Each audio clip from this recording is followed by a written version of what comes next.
idea for all this really came from a dream? Yes, it did.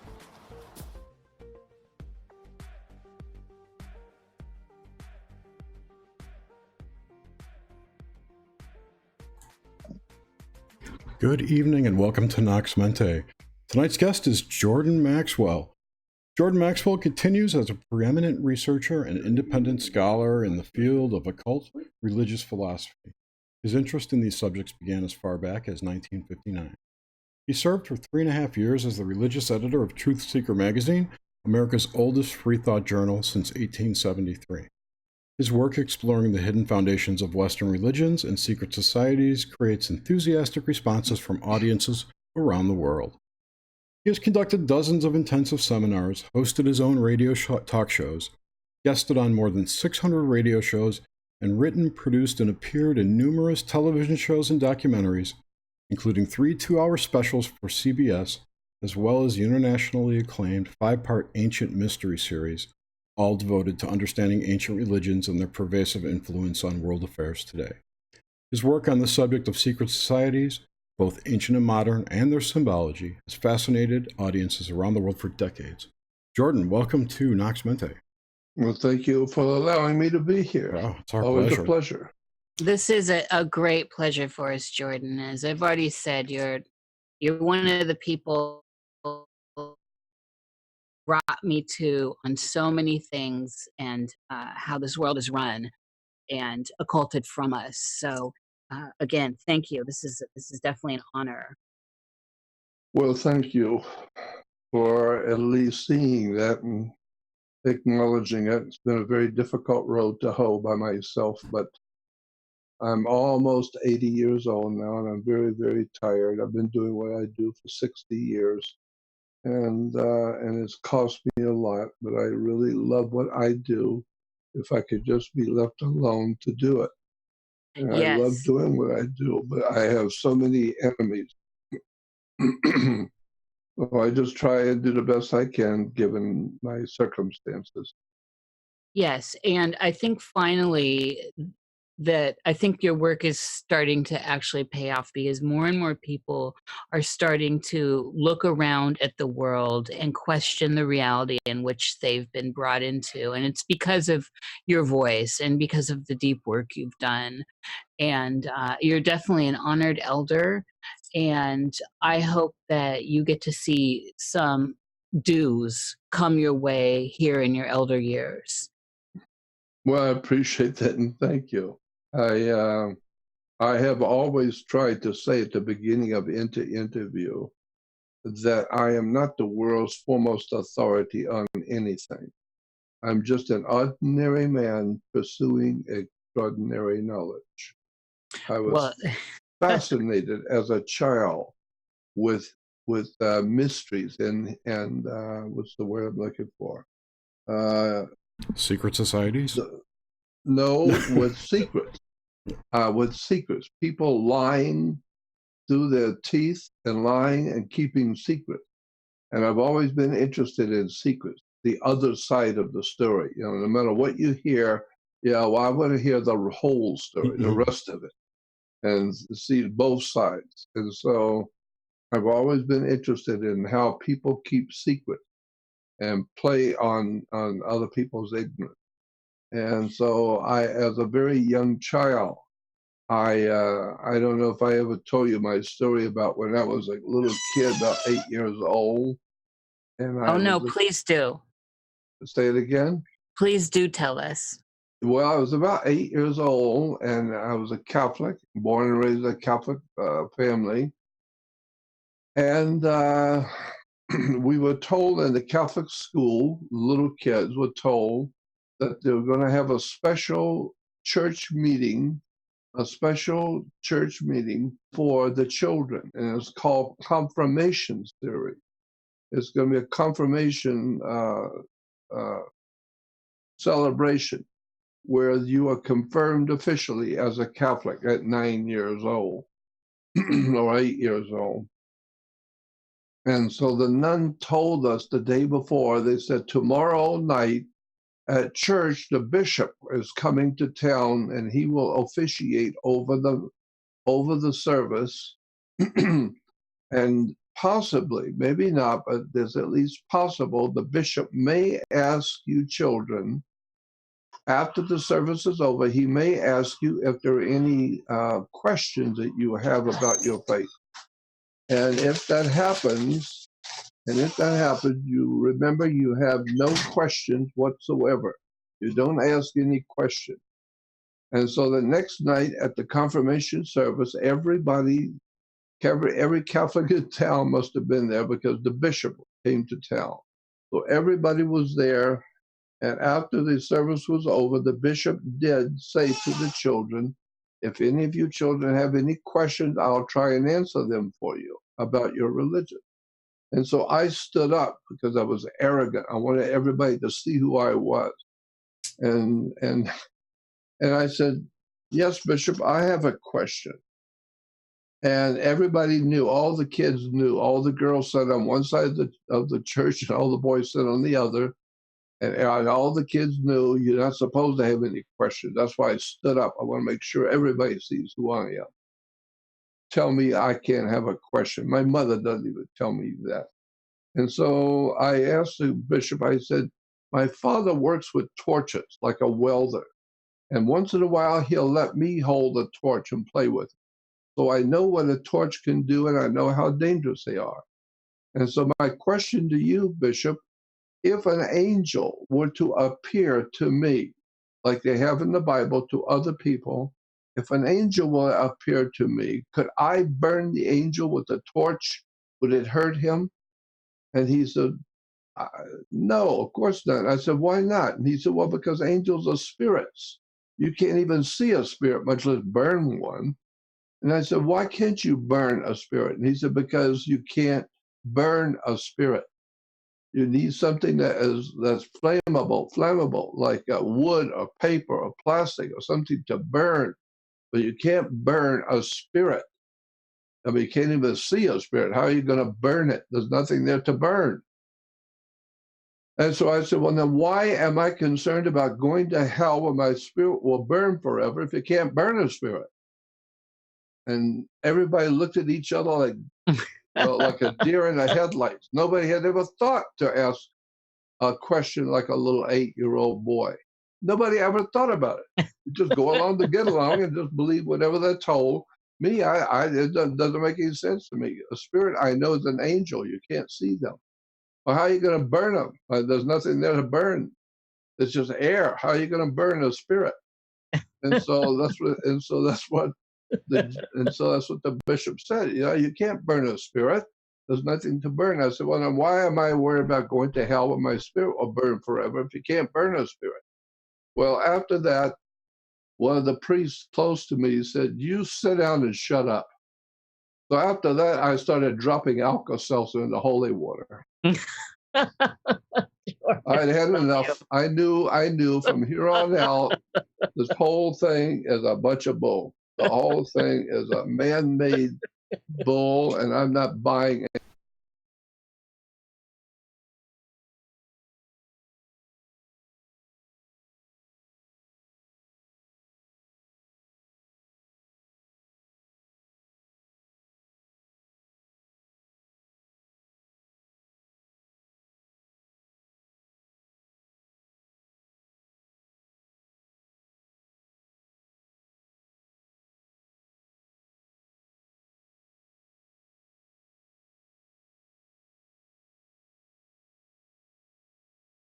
Bodies grew. Well, they couldn't help that. So their bodies grew, but their brains didn't. There's still a bunch of 4-year-olds and 5-year-olds out there in the world believing stuff like a little 5-year-old and listening to the adults, who are the priests, the police department, the government, the senators. You know, it's like the priests. They're listening to all the officials in the church and all the officials in government. And the officials don't have the faintest idea in the world what's going on. Nobody knows how to read. Nobody seems to think. And when nobody's thinking, nobody's going anywhere. And so I realized something's going on here, and this whole entire thing that I call The adult world is full with crap. Nobody seems to know what's going on. You can ask 5 different preachers from 5 different churches the same question, and you get 5 totally different answers. That means there is no agreement among anybody. Nobody knows anything. They're not telling you anything. They're giving you their opinion. And me, I'm not interested in your opinion. I forgot more than you will ever learn. I'm not interested in your opinion. I want to know for sure. Prove it to me in front of everybody. Prove it to me. Because that's what I can do with my beliefs. I can prove it to you because I go to the reference work. And I use logic and intellectual intelligence to explain my questions and why I believe what I do. Nobody else seems to do that. They just either badmouth you and call you names because they can't deal with what you're actually saying and what you're actually talking about. So I realized a long time ago that adults have no idea in the world what's going on. They're worse than children. So I'm not asking anybody to tell me nothing. I'm not asking anybody to explain nothing. I'm just going to devote my life to reading and researching all the things I'm interested in.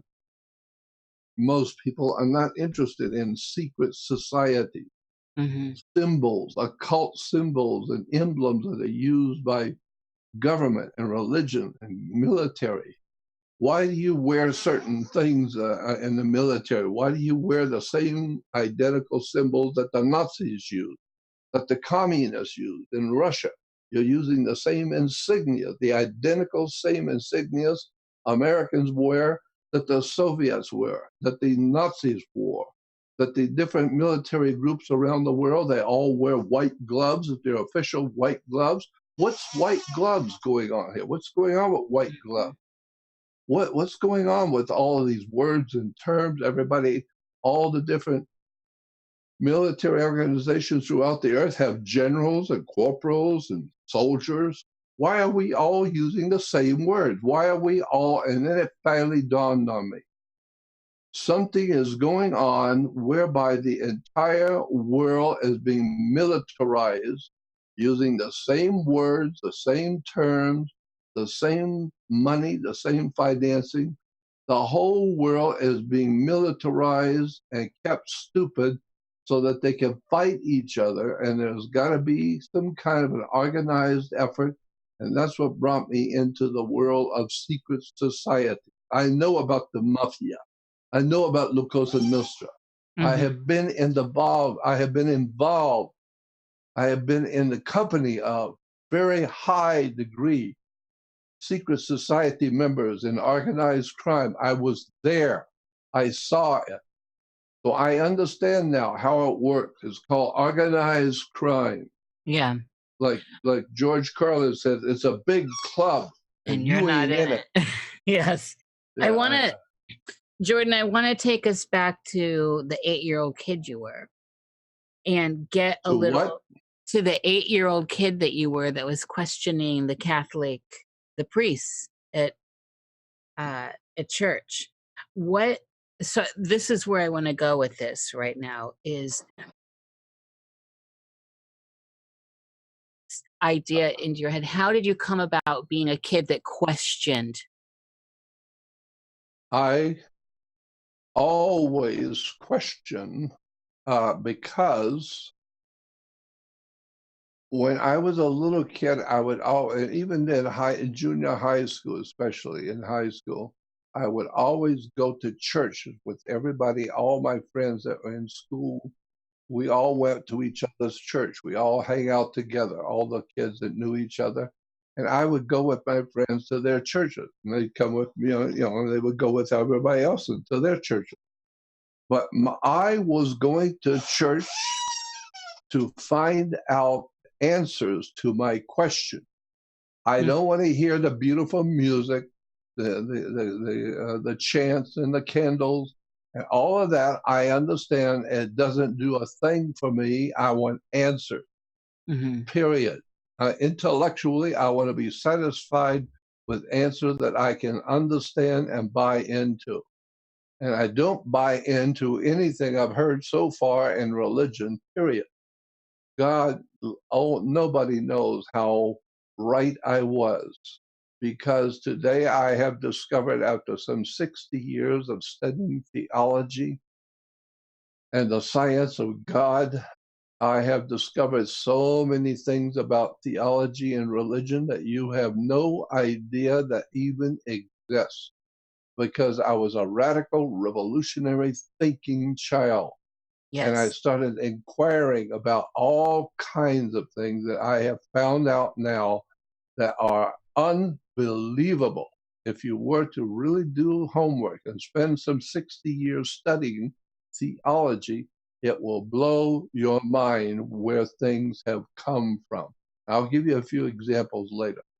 But it appeared to me that nobody in the adult world knew what was going on. Anybody I would ask, my uncle, my dad's family, I'd ask my grandparents, nobody seemed to know what I was asking. It was so ignorant. They didn't even know, they never even entertained such a question. And so I realized that adults are not the place to go for answer, because they don't know from zero. They don't know nothing. So why would you entertain them by asking them questions when you know they're just going to talk down to you and give you their opinion? I don't want your opinion. You don't know what you're talking about. So I'm not interested in your opinion. I want somebody who can tell me the truth and prove it to me. So that's the way I grew up. I always grew up against society. I knew there was something wrong with the human race, because all the adults seemed to be, wonderful as they were, sweet as they were, nice as they were to me, but adults do not seem to know their butt from a hole in the ground. They don't know what's going on. Nobody's ever told them anything. They've never asked for proof on anything. They don't understand science. They don't understand astronomy. They have no idea what the sun is. They have no idea in the world how we got here, who we are, and where we're going when we die, and what is life. I mean, all the questions that a child could ask, I was asking very early in life, and it became finally obvious to me. Don't ask the adults. They don't know from nothing. Just do the research yourself, and try and be kind and courteous to everybody and explain to them what they don't know. Let's get That's what I wanted to do. let's get a little background. Did you have siblings? No. You're an only child? I did. Yeah, I had my brother. My brother was 8 years younger than me. He passed away a few years ago. So I have my younger brother, and I guess I influenced him because he started acting like me, started questioning everything because I influenced him in that. That's But, excellent. It sounds like you have a good genes, though, if you're a question, if he also was able to open up his worldview and question. Yeah.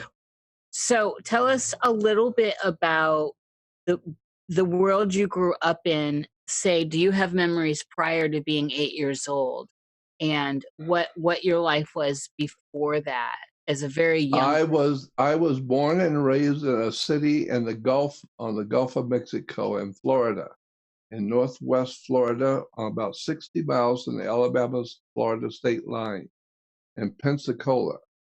Oh, yeah. Yes.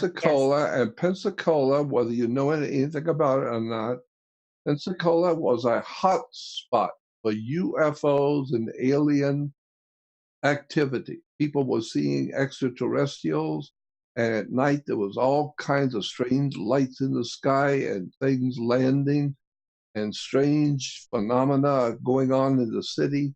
We had ghouls. We had a ghoul come into our town in Pensacola that was robbing graves and eating the bodies. And people don't want to talk about that, but I was there. I saw it. And so we had strange otherworld monsters kind of thing, ghouls, people who would actually dig up a grave and pull the body out and eat it and then leave it lay. And that was something that we saw in my hometown. That's the kind of stuff we were living with. So I grew up in that kind of an area where there was strange things happening. And when I was very little, I would pull my bed out next to my window in my bedroom so that I could look out at the stars at night. We had a screen window because the mosquitoes were horrible. But I would pull my bed up to the window so I could look out at the stars at night. And I would wake up in the middle of the night, and the moment I woke up, I saw someone at my window. And I'd jump up as a kid. I'd jump up quickly, open the window, the screen, and my dog was out there, and he didn't say a word. He just sat there quietly. But I know there was somebody at my screen because I saw them just in a blink of an eye. So I had begun to have other world, what is called supernatural, but they're not supernatural. It's the wrong word. The word is preternatural. Look it Yes. up in the dictionary. Preternatural means strange things that happen in this world that has nothing to do with human life. Yes. Strange things that do not make sense to anyone. They're called preternatural events. Well, I started having preternatural experiences, going out of my body, seeing alien heads at my window, seeing aliens and seeing ghosts and spirit creatures in my bedroom at night. And it frightened me. It was incredible. Things I was seeing, I was being able to see. And for some reason, I was being able to see things which other people were not seeing. Do you still experience this today? Yes, I still see things today that other people would not believe if they had seen it themselves. And I try and tell them what I saw, and they look at me like I got 3 heads. So I don't talk to people. I don't talk to people any longer. I feel like Jackie Mason said. Jackie Mason said, when I talk to other people, I always end up talking to myself. So now I'm just talking to me. I'm not talking to anybody else. I cut out the middleman. Actually, Jordan. I saw Jackie Mason once. Jordan, I'm interested in the ghoul. Will you tell us about the ghoul? Yes.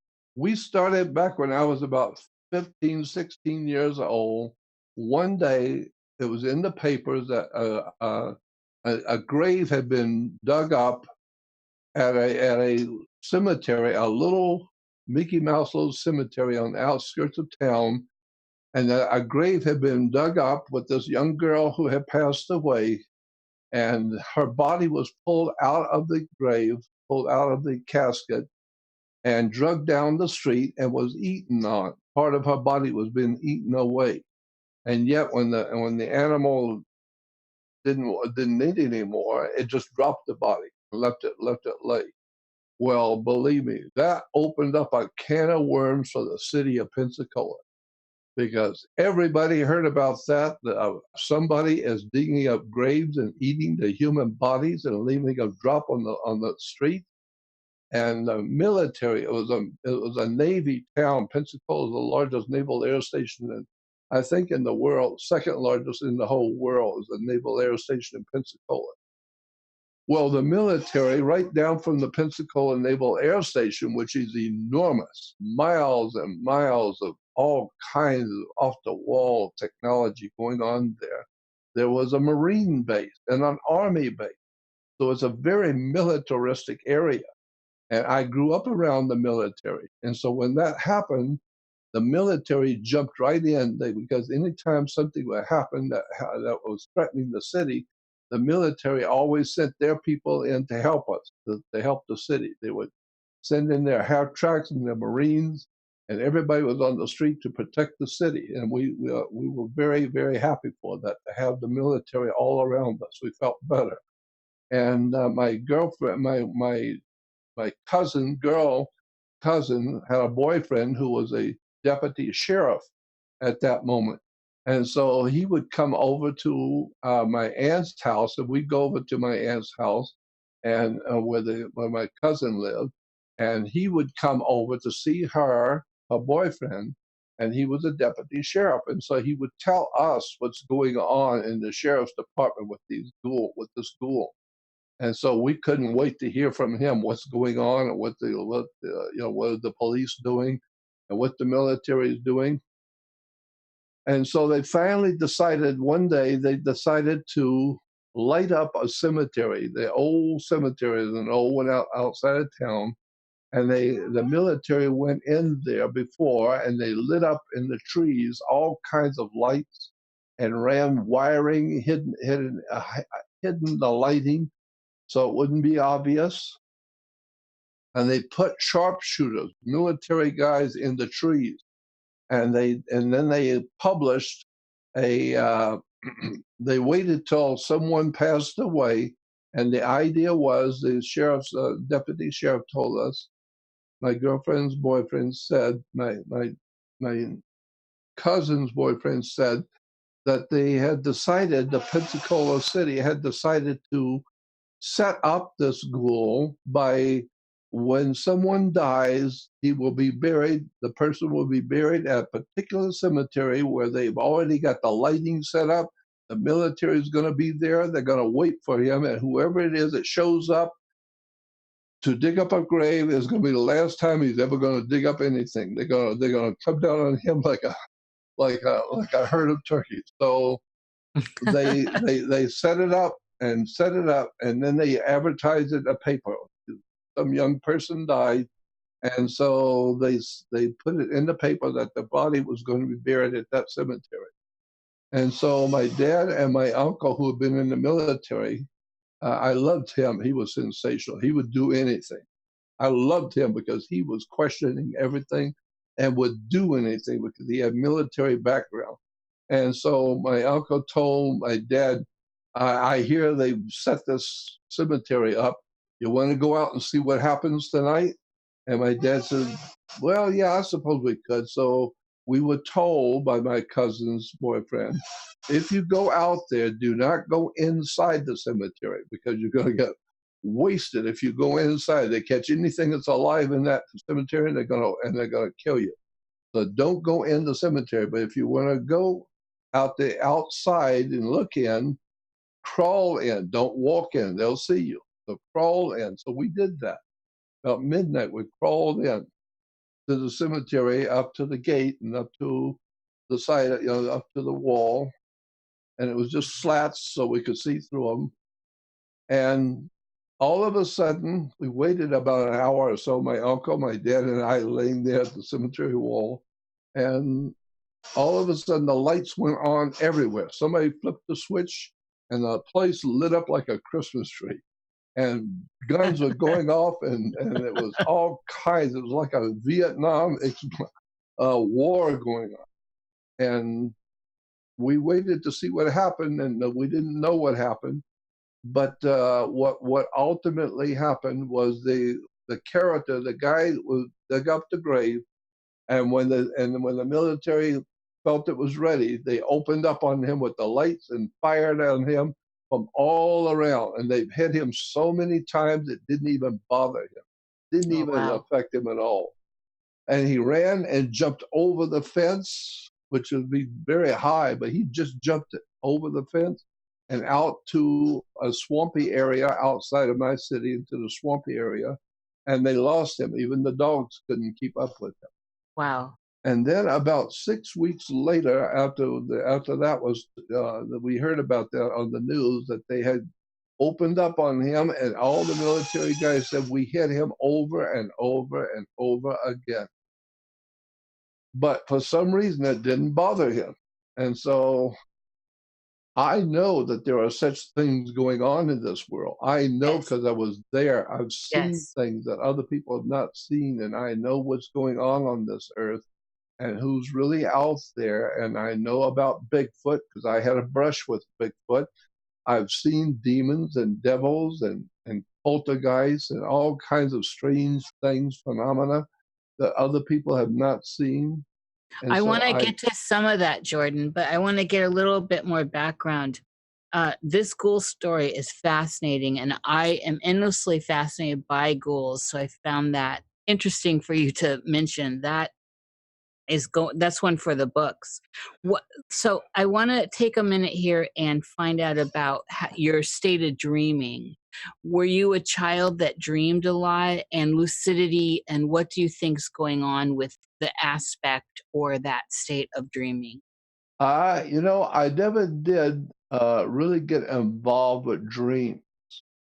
For some reason, I just didn't. That was not a part of my lifestyle. Was having strange dreams. I do have them, but it never was something I ever paid much attention to. I preferred the real, legitimate things which were recorded, pictures, motion pictures, videos, stuff of things which have happened, that there was no doubt that it happened, but there was no possible way for anyone to explain it. And I could tell you some stories that would knock you out, things which I have actually seen with my own eyes. So I know that on this earth there are life forms on this earth that you have never heard of before. You don't know anything about, and believe me, you don't want to know. There's some really strange creatures on this earth that you don't want to know that you live on the same earth with. I But the I would like government that knows. to be the focus actually about those creatures. I'm just trying to get a little bit of some bricks for the foundation here. So also, so just to get an understanding of all this before we get into some of these creatures, what's your understanding with what happens after we die? Yeah, What's going on with that? yeah, I know. That's a very interesting question. And of course, I have to tell you, I don't know because I haven't been there yet. But I have heard all the experts. I've traveled around the world giving lectures in many countries of the world, giving lectures on my experiences and what I have been given. But I've talked to so many important people who have studied this subject of what happens to a human when they die. I don't know because I haven't been there yet. But what I do know is that there can be a big misconception as to how things work when you die. We know that the phenomena, the idea that reincarnation is real. We know that it's real. There's no doubt about that. The only problem that science today is dealing with is how do you explain it? What is the explanation? Because we know that there are people who have told us about their experiences when they lived 500, 1,000 years ago. They lived 500 years ago or 700 years ago, and they tell you what they saw in minute detail. And then later on, science happens to do a dig somewhere and find out exactly what they said was happened. That's exactly what happened. Now, how did they know these things when nobody knew until they dug it up themselves? So science found it themselves. So to know that there's some people on this earth who can tell you things that happened 1,000 years ago, and what they were wearing, and what happened, and what everyone else was wearing, and how they lived, and then later on, science does a dig, and we find out that's exactly right. It's precisely right what they said. How would they have known that? Well, the only way they could have known that is they were there. I say no, there's another way they could have known. They don't have to be there. We know that we have the ability to record things. We call it videos and audio and video recorders. And we can do it in films like movies, and you can see brilliant movies with brilliant people who died many years ago, but they're just alive as everybody else is on the screen. So we know how to record life form, and we know exactly what they were doing because we could see it. Well, the same thing is true in life. Maybe there were spirits, what we call ghosts, demons, jinns, poltergeists, strange creatures, angels, devils, demons, whatever you want to call them. Maybe those spirit entities were there 1,000 years ago, and they don't forget. And they have the ability to communicate with your brain because it's an electrical computer. Your body as a battery and your brain as a computer, and maybe they are downloading into your computerized programming what they saw, what the demons saw, what the angels saw 1,000 years ago, and they are talking through you. They're using your vocal cord. They're using you to talk to the world. And so they're having you tell the world that you saw this and you saw that, and be damned if it wasn't true. But it's not because you were there, it's because those spirits were there, and they're talking to the world through you and putting the ideas into your mind. So if somebody is extremely accurate, it doesn't mean you, the person, was there. It could also mean that there were spiritual entities there, ones that the Christians would call angels, good angels, bad angels, demons, devils, poltergeists, jinns, whatever the different religions of the world want to call these spirit entities. They were there, not you. And they have put it into your mind to tell the people what you think you saw, but it wasn't you. And so I know that that's going on right now. So much is going on in this world where spirits are putting words into people's mouths to Yes. mislead. Yes, I'm onto this possession thing. I want to look at, do you think it's possible that through some of this, some of these abilities, that some of this could get access through the act of dreaming while we are in a state of dreaming? Yeah, I think so, because I've seen too much of my own. And I know that we are nothing more than a walking computer. Your brain is a computer, your wiring system, we call your nervous system, is your wiring for the computer. And we have enough blood vessels in us to stretch for thousands of miles, we're told. And so our brains are a computer, our bodies are a biological battery, which feeds the computer. And we have something called Wi-Fi that we have developed in this world called Wi-Fi, whereby it's some kind of a technology where all the computers around can watch other different programs. Everybody's watching something different, but it's all coming from one central source of Wi-Fi. And I'm thinking about God as being a Wi-Fi, some kind of a central audio visual operation going on in the world of space out there. When children talk about God, God's out there, I say, well, there's something out there. I don't know what it is, but it's something out there. And it's a hell of a lot smarter than we are. And I've seen too much with my own eyes to know that our race of people, our humans, are being controlled from out there. Somebody is leading us and directing our evolving our destiny. Our destiny is being led by spirit in it. There's no doubt in my mind about that. And so that's why there are certain people who are just gifted, intelligently gifted, to be able to know things, to run governments, to set up international banking cartels, to control the flow of science, astronomy, all the esoteric orders of the world, all the secret societies operating. We call them mafia, la cosa nostra, secret societies, criminal organization. These people may be evil and horrible, but they're not stupid. They're brilliant in how they run the whole world in such a way that you live right in the middle of it and don't even see it. That's how good these people are.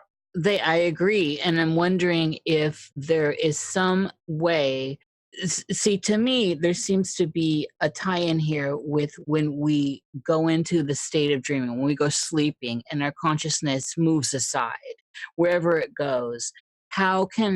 Is it possible we're being accessed at that point? Where does our consciousness go when we go to sleep? When you go to sleep, Jordan, where do you go? Well, that's a heavy duty question. I don't know. All I know is that one time when I was about 7 years old, I finally got into bed one night, and a few hours later, I woke up in my nightgown. At 7 years old, I woke up and I was about 4 miles from my home on an overpass, on a bridge, overpassing all the train tracks coming into town or going under that overpass. And it was a large overpass, and it was very high. And I woke up and from my sleep, and I was standing on this bridge, this concrete overpass, and it was freezing cold, and I was freezing. So I stood behind the big pylons to get away from the wind chill factor. And I heard a car speeding, and it was in a little Mickey Mouse town. My little town back in 1959 was, 1940, when I was born, about 46, 47, 48. I was about 7 or 8 years old. My town was very small, and I could hear a car speeding, and I looked out from behind the pylons of the overpass, of those big I-beams. I was covering myself in the I-beam because I was freezing cold. And I looked out, and I could see a car coming, and it was running all the lights. It was running red lights. But there's nobody in town anyway. The place is sound asleep. And so this car was running red lights, and it started up the mountain, up the hill, coming up toward me. As it come past me, I saw the two girls in the back seat. They waved at me, and the two boys in the front seat, and they waved. And as they went down on the other side of the hill. I stood out, leaned out to look at them as they're going down, and they blew a tire. They blew a tire on the passenger side, and they lost control of the car, and I saw it skidding around, and it skidded into a parking lot over the gravel of the parking lot, and it skidded into the building, which was a coffee shop. And I had the presence of mind, even at that early age, I had the presence of mind to realize the severity of what I just saw. I knew what I was going to see if I went down there. I knew what had happened. And I ran out across the bridge to the other side and ran down. And I remember running down, screaming to myself, yelling to myself, "Don't trip," because I was going as fast as I could. And I realized if I trip, I'm going to scrape myself terrible because I'm running fast as I can down this concrete overpass. And I ran up to the restaurant, and it was flooded with glass, and it was horrible, frightening scene. And the car had smashed into the front of the restaurant, the coffee shop. And I was frightened to death as a child. And I remember running across the gravel because I was running on the concrete. I ran down and I ran across the gravel, and halfway there, it dawned on me I'm barefooted, and my feet were killing me running on gravel.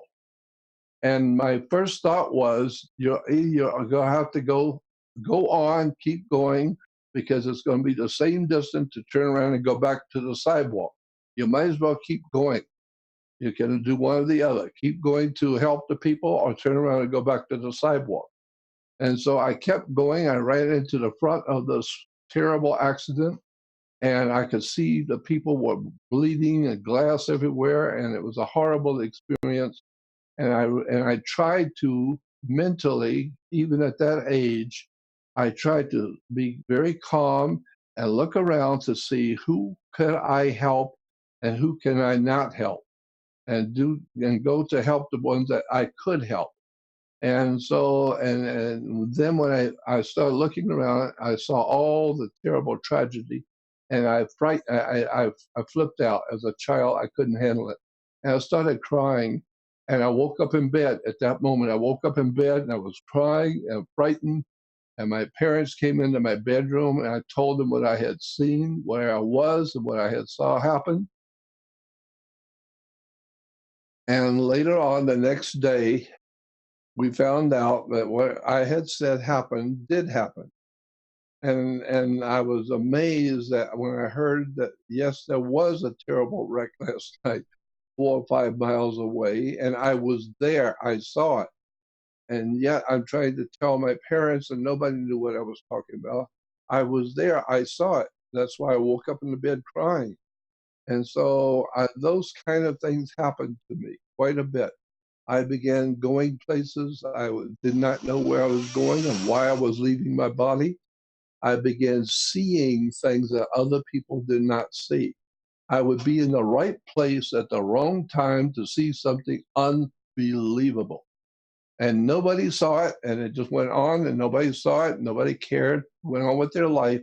But it really shook me up what I saw. And believe me, I have Wow. had so many experiences like that. I've had a brush with Bigfoot. So when people talk about Bigfoot, I don't have any problem with that. I was there. I was in the mountains of Washington State, just above Olympia, Washington, out in the middle of nowhere camping as a 19-year-old kid, and I come across something that I know was Bigfoot. And there were two other boys with me. We came across it. We will never forget what happened. Even that, a long time ago, we came across a Bigfoot. So when I hear people talking about them, I know. I don't have to Yes. believe. I know I was there. Yes, Jordan, I had a Bigfoot experience. I live out here in the Pacific Northwest, and I also am with you. I know 100%. And it was not a fun experience, and I No, can't imagine. It scared the hell out of me. So me too. I want to get back to this is astonishing that you were able to get that story when you were 7 from being out of body, essentially, a remote viewing in a way. Do you, so those experiences while you were sleeping and you were out viewing stuff, is this common in your life? Yes, yes, it is common in my life. I have seen so many things that other people were there and they didn't see. They just happened to be turning the wrong way and looking the wrong way, and I saw something that happened right in front of me. And then I asked them, "Did you see that?" "No, what?" I said, "How could you have missed it? It was right here in front of us." "Nope, we didn't see anything." So I just gave up. I just feel that it's something I'm supposed to see. Did I Yes. ever tell you about my girlfriend that I met back in 1959? Yes, yes, you did. And before we get into some of that, I'm interested again in what do you think is going on during a nightmare? So are Well, these I entities that have are coming certainly to had a us? few. Yes. Are these I've, entities? yeah, I've had a few. The worst nightmare I ever had was when I was about 7 years old. I was in bed, all the lights were off, and I woke up and there were two eyes, glowing eyes. It might have been just lights from the street or something, but all I saw was two eyes, and I went ballistic. I went ballistic because my spirit felt that there was some kind of a demonic depravity of an animal behind those eyes. And I started crying and screaming and jumping up in bed and screaming and yelling. And of course, with the windows wide open because it was a summer night, everybody in the block heard me, and everybody is awakened by me screaming as loud as I could. And my dad and mom come running in. My mother flipped on the light, reached in and flipped on the light before she came in.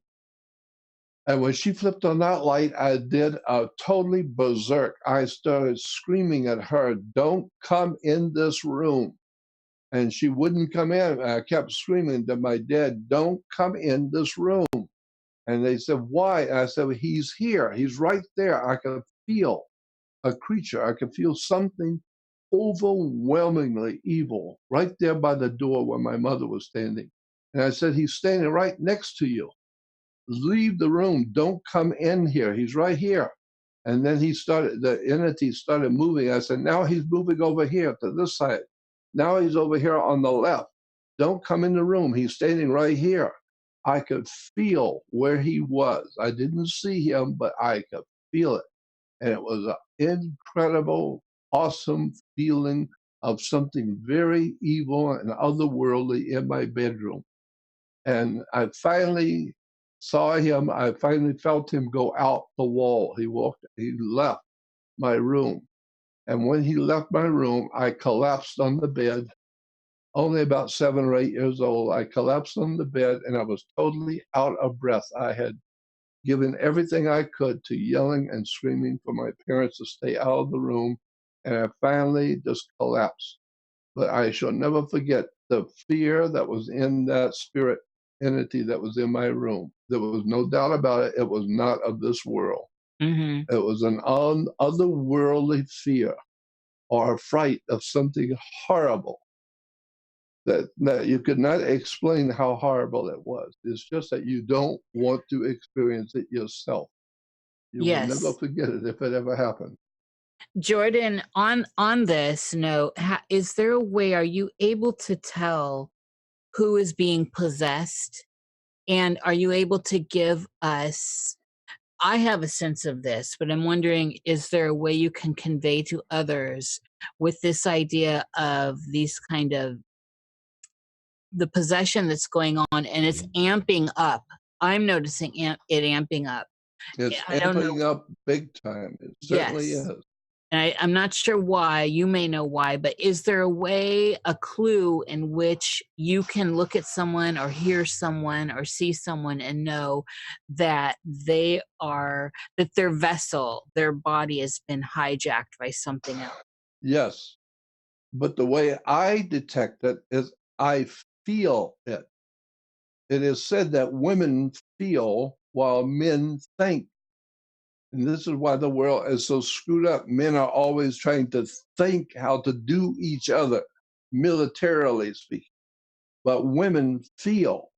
So I know that, that was always the joke that you have that feminine intuition. No, there is something to that. Women have Yes. the ability to feel something is wrong. They may Yes. not intellectually understand it, but they know it's there. And so that's the way I react to people who are not of this world. I just feel it. I just know it. And something about them just tells me that there's not of this world. Don't fool with this person. Something's wrong with them. And I'm right every time. I know I'm right. I don't fool with them. What And do you think is going on? Why is it amping? I think that it's been going on for a long, long time, for thousands and thousands of years. I think our history on this earth has never been told to the people of this world. I feel that our civilization on this earth is like a kindergarten, a worldwide, big, enormous kindergarten with millions of little children, and it's being run by profoundly evil criminals at the top who can rape any child they want, steal anything they want, and do anything they please because they're far superior to you as a human. They use you to eat you. They use you to use your spirit, manipulated into exploiting and being exploited into being directed in our evolution. Somebody is directing the human race.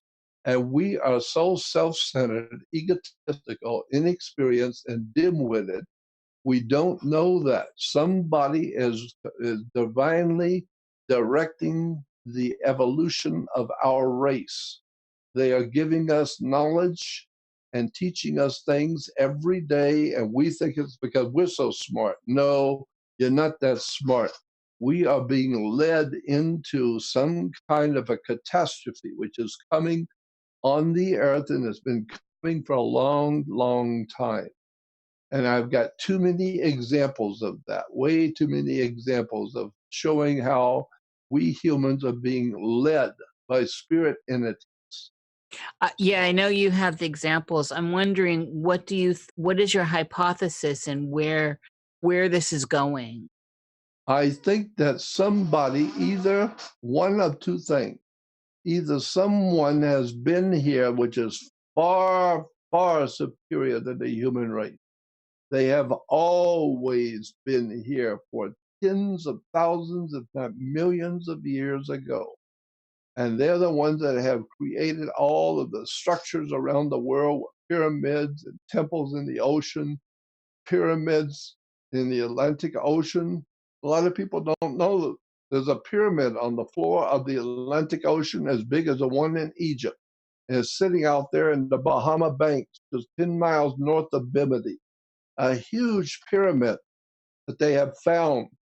But nobody seems to care. Nobody seems to know. Like George Carlin said, nobody seems to know. Nobody seems to care. It's not important. And of course, it's not important unless, of course, you're intelligent and you start to ask questions.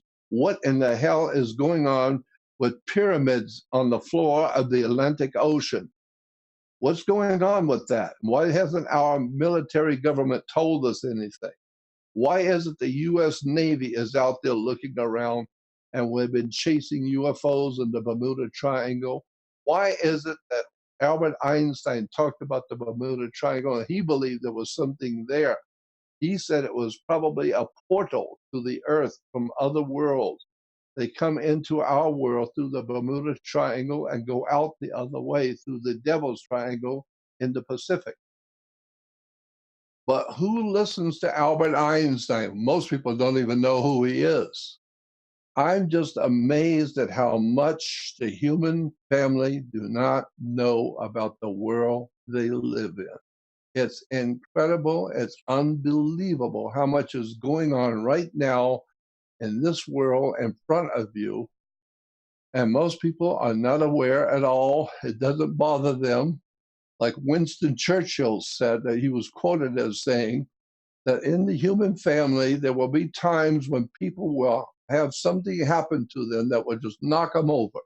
And they fall down. Something horrible happens that knocks them over. But they get up and they brush themselves off and straighten themselves up and go about their way and never think about it. Well, that's where I'm different. I think about it. I know when something horrible happens and I see it, there must be a reason. And I know there is. And so I know that most people don't see it. That's why the scripture has Jesus saying, you have eyes, but you do not see. You have ears, but you don't listen. And with your heart, you don't get the sense of it. You're watching things, but you're not smart enough to know what you're watching is not of this world, and you better find out what's going on with the world you live in, because when you die, you're going to be really surprised where you're going when you leave this world. This is a thing I think about a lot, and I cannot help but think about how short the genetic code is for humans at this time, because when you live long enough, or when you experience stuff long enough, you start naturally questioning why you're on the daily grind. Well, why you you're would on think you would, yeah. Well, but you think about how short most people's, the lifespan really is. And they're shallow. People are shallow. Yes. They're not interested in thinking deeply about nothing. They're very, very shallow people. And that's why things work. That's why the demonic world works. The occult world works because nobody is looking. Nobody's watching. Nobody's even thought about it. They just go have their beer and go out to the ball game and watch a football game and go to work and pay their bills. And it never occurred to them that anything different is going on. And then you think about, my God, if you only knew the things that I know, if you'd only been where I have been and seen what I have seen, you wouldn't be able to sleep at night.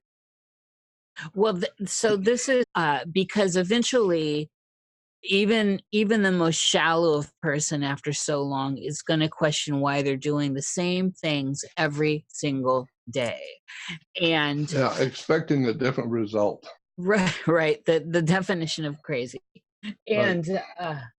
So do you think in this modified experience with shortened lifespans, that for people other than that question reality like yourself, is there a way to get out of this labyrinth? I would say no. I would say no, based on my opinion, my subjective opinion. It's just my opinion. Here I am, an adult, giving an opinion. I would say no. I would say no, based on what I know and who I've talked to and what I've heard from all kinds of people around the world, military, from governmental people, religious leaders. I would say no, there is no hope. Most people don't want to hear that.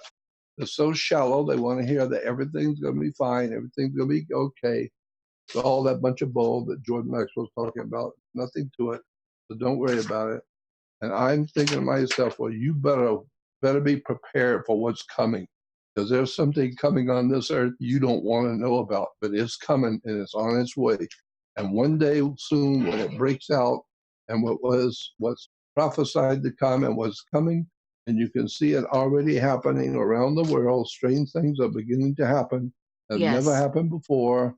Yes. And so what's going on is you're going to find out you have no idea in the world who you really are and where you've actually come from. Where do we come from, Jordan? I think that we humans have come from out there. We have been brought here. I mean, I talk about this often. First of all, I think the Bible has the real answer. I think the book of Genesis tells us something that if we understand it's a metaphor, it's a strange encoded, and everybody's heard about Bible codes. Yeah, well, I think the whole Bible is a code. I think it's all encoded. And I know because I have already talked to all the rabbis and all the rabbinical authorities about this. And I know that the rabbis know that there's nothing but codes all in the first 5 books of the Bible. It's all encoded. And you have no idea in the world what the Bible is actually saying. It does not say anything about God creating man. The Bible, I'm telling you, if you're listening, the Bible does not say in Genesis that God created man. It doesn't say that.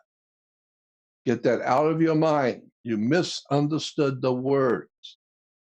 Because the word man in Hebrew, and there is no Hebrew language, there's a Phoenician language. The Phoenicians were called Canaanites. And the Canaanites spoke a particular language called Phoenician. And so today the Canaanites speak Phoenician language. But the Canaanites today we call Hebrews. And they're speaking their language. Their Hebrew language is not Hebrew. They are Hebrew, but they're speaking Phoenician language.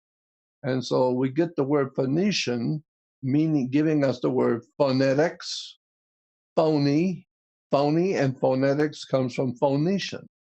And so when you look at the Bible, Genesis, the first chapter, the first couple of chapters, and understand it, going back to the Phoenician ancient Canaanite, it all becomes very clear what's really being said.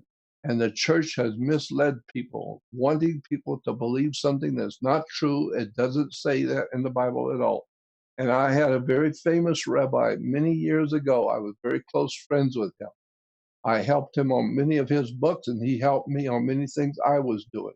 We had a very close relationship, and he told me, this was back in 1960, a long time before Kennedy was even assassinated. This rabbi said, there's no place in the Old Testament, what you Christians call the Old Testament. There's no place in that Old Testament where God said he created man. It doesn't say that. Go back and do your homework and look at the language and read it again. Don't just believe something because some ignorant rabbi or some ignorant reverend in the church told you something he believed, because he had to get his license from the state. He had to have Caesar stamp his permit to be a minister before he could get a license to be a minister. So he had to have Caesar's okay. I don't need any Caesar okaying me. I know what I'm doing. I don't need Caesar to give me an okay that I can speak. My God gave me the right to speak. And I'm telling you that there is no place in the Old Testament that God said God created man. He did not create man. Why? Simple. Because man in the old Phoenician language, which we call Hebrew, the old Hebrew language, man is ish, I-S-H. Ish is man or men. And so in Genesis 1, when it says, in the beginning, God created the heavens and the earth, that's not the word for God is El. E-L is God in the Phoenician Canaanite language, El. And so you would expect that if you go back to the old Hebrew Bible and read Genesis 1:1, you would expect it to say, in the beginning, El created the heavens and the earth. It doesn't say El, and the word is not used, so it's not El. So when you read in Genesis 1:1, in the beginning, God created, no, that's not God. El is God. Well, what is the word used in Hebrew? Elohim, not El. It's a different word, Elohim. Elohim is like, it's a plural to a word. So anything that has Elohima is a plural. It's like putting a comma and an S on the English word car. You have car or comma S, cars, meaning more than one. That's what Lohim means. El, God, Lohim is a comma and S. So it should be correctly read, in the beginning, the gods created the heaven and the earth, not God. And so we're told that the Jews were the first monotheistic people. They were the first monotheistic, meaning they worship one God, monotheistic. The Jews were the first worshipers of one God. No, no, no, you're wrong again. Go back and do your homework. Try and go back and take a course in school about English and look at the words and read it correctly. It doesn't say the Jews were monotheistic. They were anything but monotheistic. They were the most different gods among the Hebrews, all kinds of gods. So the word is not monotheistic, it's heno, spelled Heno. Look it up in the dictionary. Yeah. Henotheistic means picking one god from a group. So if there's, say, 16 gods standing in front of you, and you are asked, which one do you want to follow? And you say, I like that one. I like him. I want to follow him. And then he speaks up and says, all right, I will accept you as my follower and I will be your God. Okay, and then you make an agreement. Okay, I'm going to only follow you. That's why in the book of the Ten Commandments, the Ten Commandments said, I am the Lord your God, and I will not have strange gods before me. Well, that's what a young man would say to the girl he's going to marry. I know there are other good-looking fellas out there and other good-looking young guys, but I don't want to catch you with any of them because I am jealous.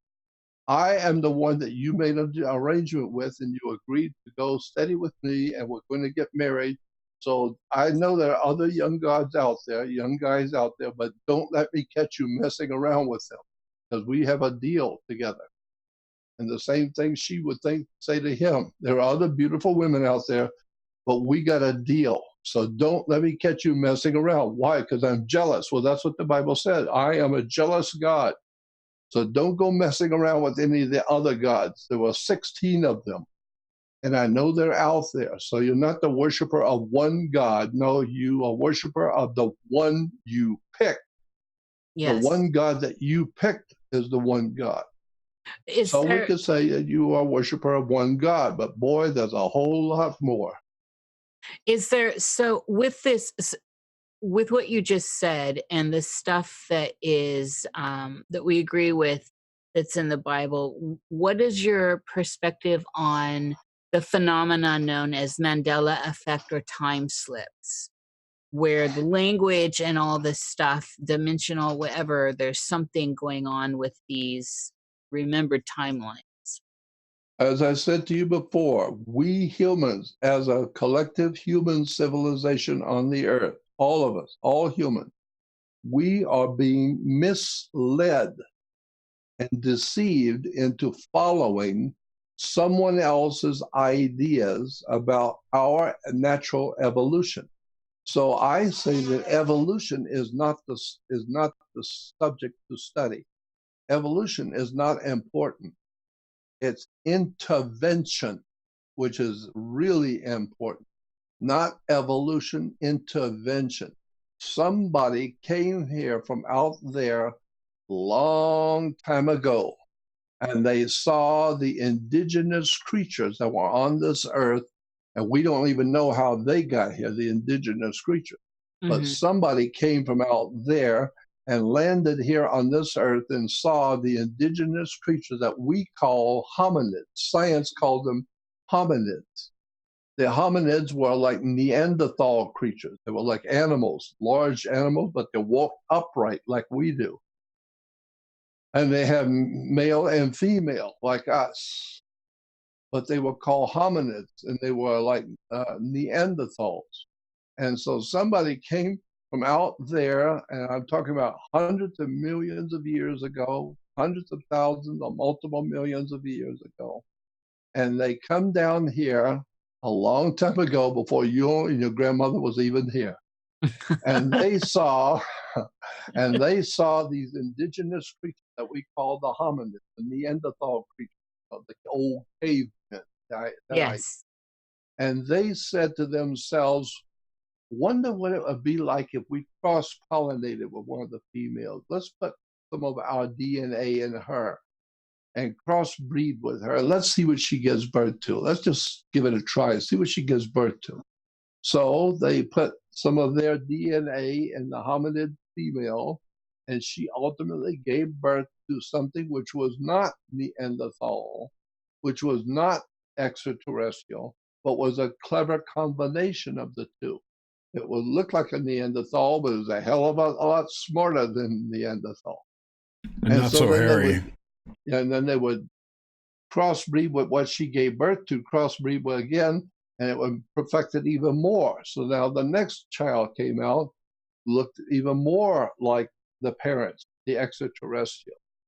And then eventually they did it again. It was just an experiment. They were playing around with us.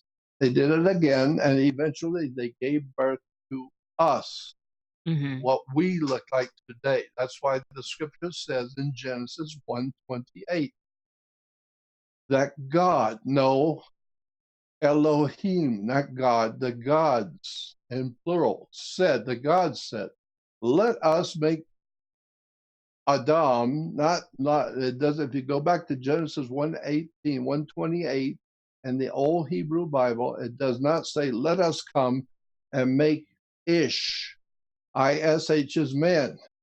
So it says, come, let us make Ish. It doesn't say that. It doesn't say Ish. So it's not God made man. No, he made something different. He made something different than Ish. Ish is what's already here. Man, Cro-Magnon man, Peking man, Neanderthal man, cave man, always man, but nothing more than an ancient creature that was crawling on the earth on 2 feet like us, like Bigfoot. And so therefore, we are nothing more than a crossbreeding of continual, perpetual crossbreeding with extraterrestrials by somebody higher than we are, somebody far, far smarter, a long time ago. How does George Lucas say it? Far, far away in a long time ago. Far, far away. Yeah. That correlates with the Anunnaki story, the Sitchin stuff. That's exactly right. So I was in business with Zechariah Sitchin. I'm aware of that. I gave him a large sum of money to sign a contract with me, and we were actually in business. And therefore, he and I had many times we were together in hotels and traveling around the country at his speaking engagements. I went with him because I was his business partner. And we talked about a lot of things that people have no idea in the world about Zechariah Sitchin. I can tell you personal stories. I know about him. I've seen him do, and I know what he knows. And it was an extraordinary adventure being in business with Zechariah Sitchin, but I was there. Yeah, I bet. And so I'm just telling you that we today, as we are talking today, we are the offspring of the gods, the Elohim. That's why in 1:28 in the Hebrew it says, Genesis 1:28, God said, come let us make man in our image after our likeness. It doesn't say that, come let us make Ish. The word is not Ish for man, it's A-D-M. A Hebrew word that we say, we put a double A in it, make it Adam, A-D-A-M. No, not Adam, not man, not Ish or Adam. The Hebrew word is A-D-M. Go look it up in the Hebrew dictionary, go look it up in the Hebrew Bible. And so what's being said in the Bible in Genesis 1:28, the gods, Elohim, said, come, let us. I often wonder, who are you talking about, us? I thought this was God creating Adam and Eve. No, it's come, let us. He's asking, whoever is talking is asking for an idea among others. Like, come, let us go to a movie, or let's go to the beach, or let's go for dinner. Come, let us do this, or come, let us do that. Is asking other people's opinion. And so the scripture says in Genesis 1:28, come, let us make man. And the Christians say, see, there it is. God made man. No, it doesn't say man. It's not the word ish. It's ADM. Yes. Not Adam, ADM. Well, what is ADM in Hebrew? Well, now it's about time you start asking that question. About time you start wondering about that. What does ADM mean to a rabbi, someone who's trained in that language? And so the idea being is that God said, the gods, more than one, the plural, come, let us make Adam in our image, after our likeness. So therefore, what we have been told is wrong. The God did not say, come, let us make man. Come, let us make Adam in our image, after our likeness. Yeah, let's put into her our productive seed, and let's see what she gives birth to. She'll give birth to what the Hebrews call Adam, not Adam, Adam. Well, let us see what she will give birth to. Come, let us make man, let us make Adam in our image, after our likeness. So therefore, we look like the gods who created us. Do you which think? means Sorry. which means that maybe those extraterrestrials who come from out there are still out there, and if you go out there to their planets, wherever the hell they've come from, wherever these spirit entities have come from, they're on their planet where they have come from, they look just like you. This is why when we hear people say, well, I was in the UFO and with the extraterrestrials, and they look like men. They look like handsome men, good-looking men. That's right, because that's what the extraterrestrials look like out there. They look like you. Why? Because they don't look like you. You look like them. Why? Because they intervened in your evolution and insinuated themselves into the female and eventually brought about you. As above, so below. So I have a question. This has always bugged me. Do you think that they actually had sex with the monkeys, or was it genetic engineering? No, it's genetic engineering of the Neanderthal, not with monkeys. I'm sorry, Neanderthals. Neanderthals were not monkeys. I know. That was my bad. The Neanderthals. And so that's why today monkeys are still reproducing monkeys. Why? Because that's what monkeys do.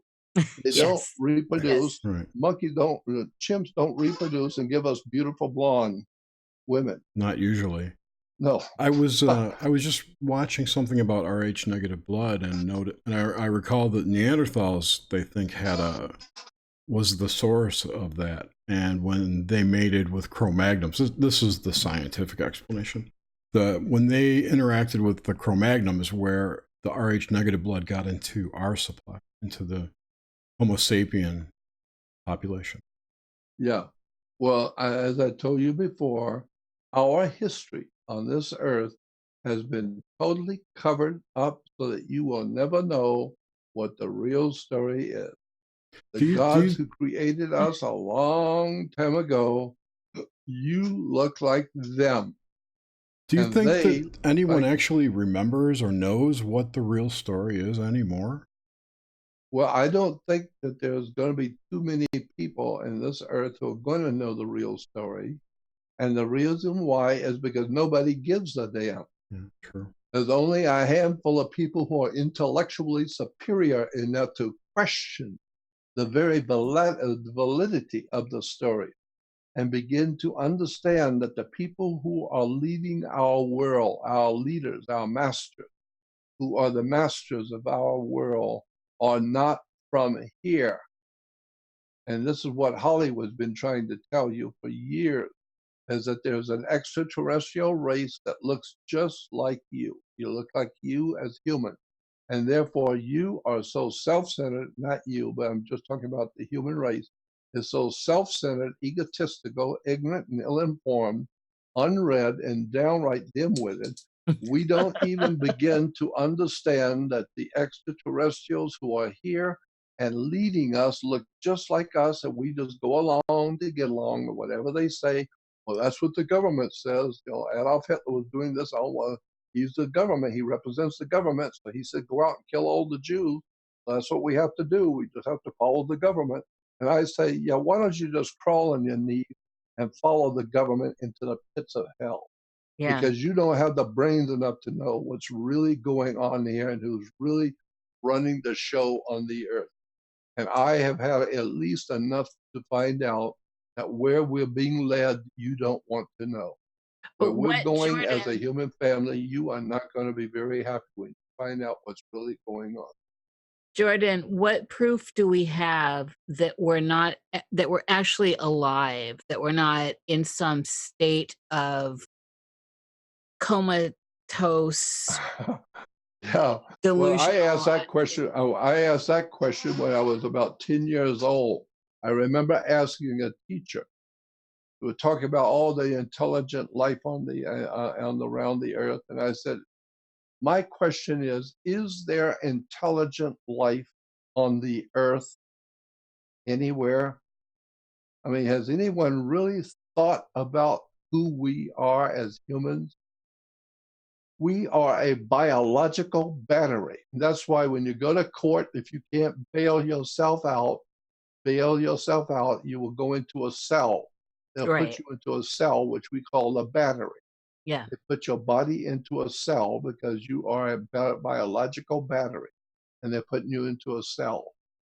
There's a whole world of how the world really works, what government is, what law is, commerce, religion, military industrial complex. There is an enormous world of hidden symbols and words and terms and ideas and concepts that you've never heard before. If you ever really were to sit down and hear someone explain the world that actually exists here in front of you, it will shock you if you ever find out how this world actually works. I've said it so many times, and it Well, bears you've witness. done a great service by telling us that. Say that What again. you've done a great service by exposing a lot of that, and that stuff is out there for people to access. I'm wondering about, you've talked about the spiders in the past. About spiders? Yes. I can't recall, was it? Yeah, when I first began to do this work, I began to see spiders. Is that what you're talking about? Yes, Yeah. yes. Yeah, I know. That was really an experience. That's another one of those experiences that just I saw. And it was scared me to death. It frightened me beyond words until I realized what it was I was seeing, and then I felt better about it. But I was in Glendale, California, and I got a little small office, and I decided that I'm going to do what I'm going to do. And my wife thought I was crazy, and she wanted nothing to do with me or anything I was doing because she thought I was totally crazy. And so I ended up living in my office in Glendale doing what I want to do. And it was quite an experience. And I have to say about my wife that she did do one thing for me. My wife did do one thing that was important for me. She brought religion into my life. Because before I met her, I didn't know what hell was. And so I realized that so many people do not know what I'm talking about. But I've seen it and I've had it explained to me in so many different ways. I pretty well have got a hold on what's going on this earth. But I don't know how to adequately explain it so that people will understand what I'm trying to say.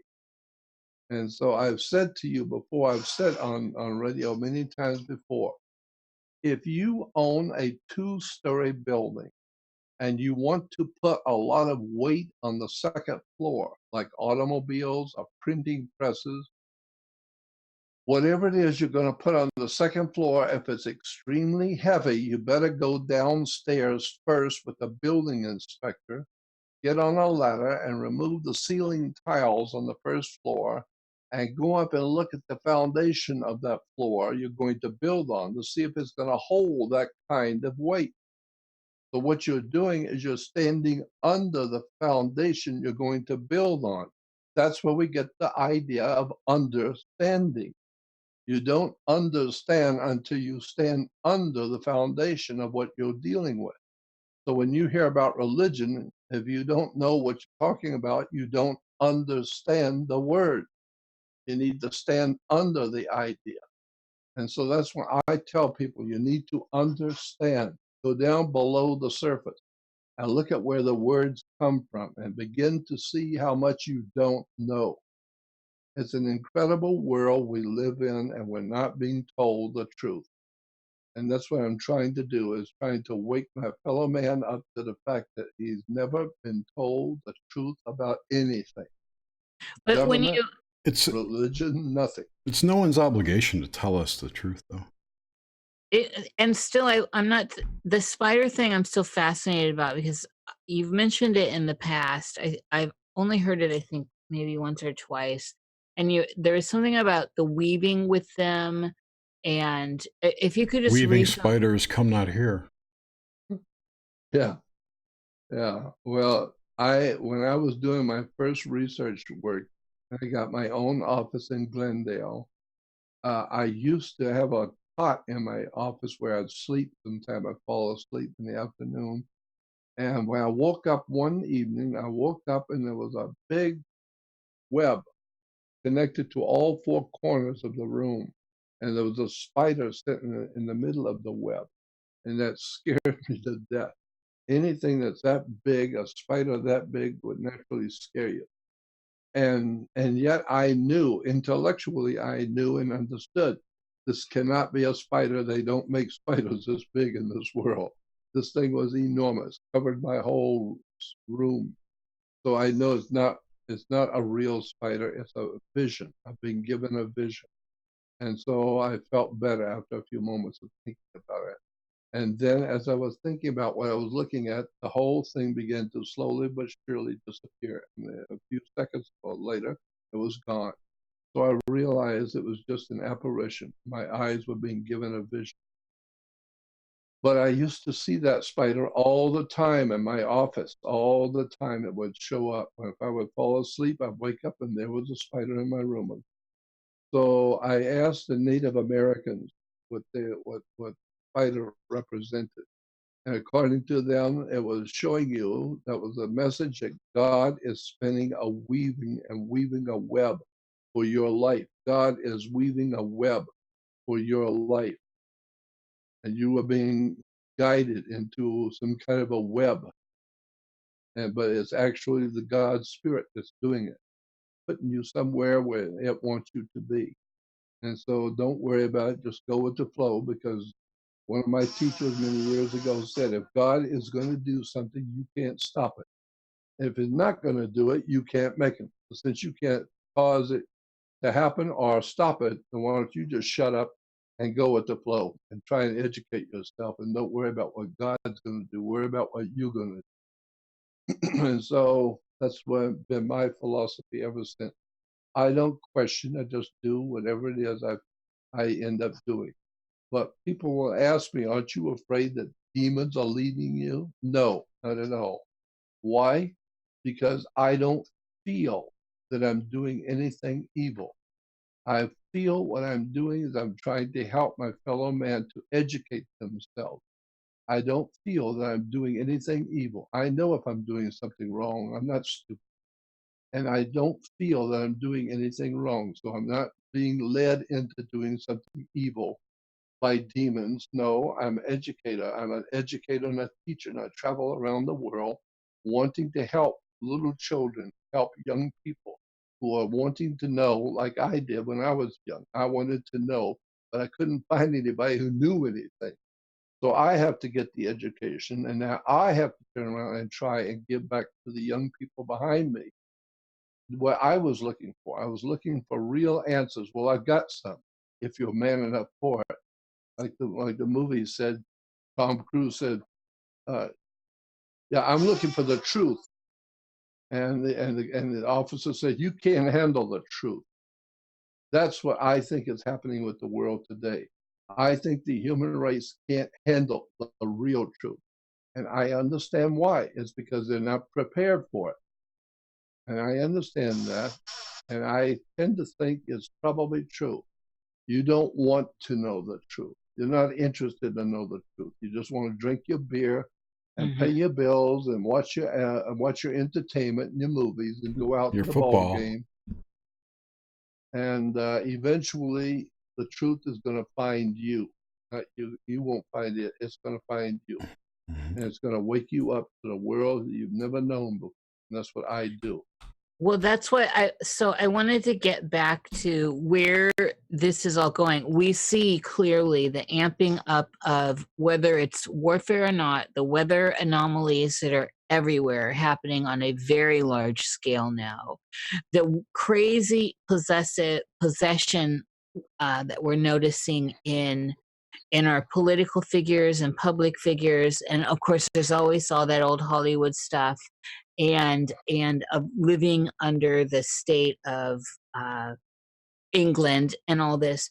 Where is this going now, Jordan? What is going on? Because I am seeing clearly people are starting to question, if nothing else, that the earth is all of a sudden rumbling and jumbling and on fire and freezing and all that. Yeah, and I have people always telling me. I get people calling me when I'm doing radio, and they'll say, "Well, there's always a light at the end of the tunnel." And I say, "Yeah, stupid, it's a train coming."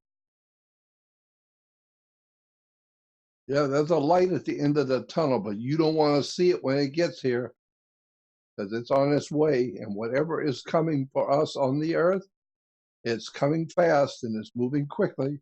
And ultimately, I think what is going on the earth is we are the new Atlantis. I know that we are intellectually provable that we in America are the new Roman Empire. And the Roman Empire was interested in doing one thing, and that's what Caesar was referred to as the Pontifex Maximus. That was a Roman term that was devoted to Caesar. He was Pontifex Maximus, which means the great bridge builder. The great bridge builder was Pontifex Maximus. Well, that's what Rome was. It was a bridge builder, because every time Rome would go out and conquer another country, it brought them into their empire. So he was building bridges to the Middle East, building bridges to Eastern Europe. He was building bridges to Britannia. Caesar was building bridges all over the world to all the different people and bringing them into the empire. And so today, America is the Pontifex Maximus. We are building bridges to the whole world. We got something called the United Nations in New York. Why? Because Caesar ruled Britannia. When the Caesars and the Romans went into Britain, where did they set up shop? Where did they set up their government? Caesar's government was set up in York, England. York, England, I was there. I went through their castles. I saw all the big statues of Caesar. York, England was a center for political power for the Roman Empire in Brittany. And so today we have something called New York. It's in New England, New York. And New York is the empire state. Of course, it's the Roman Empire state. It's the state of the new Roman Empire. And like the Roman Empire, it fell in the 5th century. It's going to fall again. Our country is now collapsing around us, and we're going to experience something very, very evil and very terrible that's coming on this country, and it's going to be absolutely unbelievably bad. It's going to be terrible. That's my prophecy. Because I know that one half of this country is determined to destroy our country. The people want this country destroyed. The people who live here, they want to eat their steak dinners and drive their fancy cars and live in their beautiful homes, but they hate this country. They hate everything about it. Yeah. Yep. And so they say, yeah, get rid of the president, kill him, overthrow him. Why? Because he's making the country great again. He's bringing back the work, and he's bringing back the money and causing people to go back to work and feeding the people. He's doing what he can to do the business of living. He's conducting the business of government, and he's damn good at doing it because he's done it before. He knows how to deal with powerful people and bring back the goodness that was America. Well, one half of this country don't want America brought back. They want it dead. They want to drive around their fancy cars and their new Mercedes and all their new cars and eat their steak dinners and lobster dinners and live in their beautiful hotels, but they hate this country. They want it all destroyed, back to the dark ages. And that's why, and if you go back to the encyclopedias, go back and look at the communist countries that came into the world after the Soviet Union. When the Soviet Union came into play, it brought about world communism. And so all the communist countries were always referred to politically correctly as the People's Democratic Republic. We had the People's Democratic Republic of China, the People's Democratic Republic of Cuba, the People's Democratic Republic of North Korea. Everything was always the People's Democratic Republic of communism. And there's nothing democratic about it. Democratic. That's why when you see a riot in the streets and they're turning over cars and burning buildings, we call it a riot. No, they call it a demonstration. Why? Because it's coming from the word demos. Demos in Greek means a mob. And so a demonstration is mob rule. When the mob is drunk and they're turning cars over and burning cars and busting windows, and it's a riot, we call it a demonstration because they are Democrats. The word Democrat comes from the word democracy. The People's Democratic Republic of China, the People's Democratic Republic. So what I'm saying is that the enemies of this country want this country destroyed because we are the biggest name on the block. And if you don't overthrow the biggest guy on the block, the whole block is not going to go along with you. They're going to go along with the people who have the money and who eat well. And so we are the people in America who have built one of the most powerful nations the world has ever seen. And that's why the communists want this country destroyed. They don't mind driving in new cars and making a lot of money and eating well and living high, but they hate this country. And today, I am totally convinced what we call the Democratic Party is actually the old Soviet Communist Party operating in America today. Is called Soviet communism in America today. Democratic. I agree. I agree. Democratic Republic.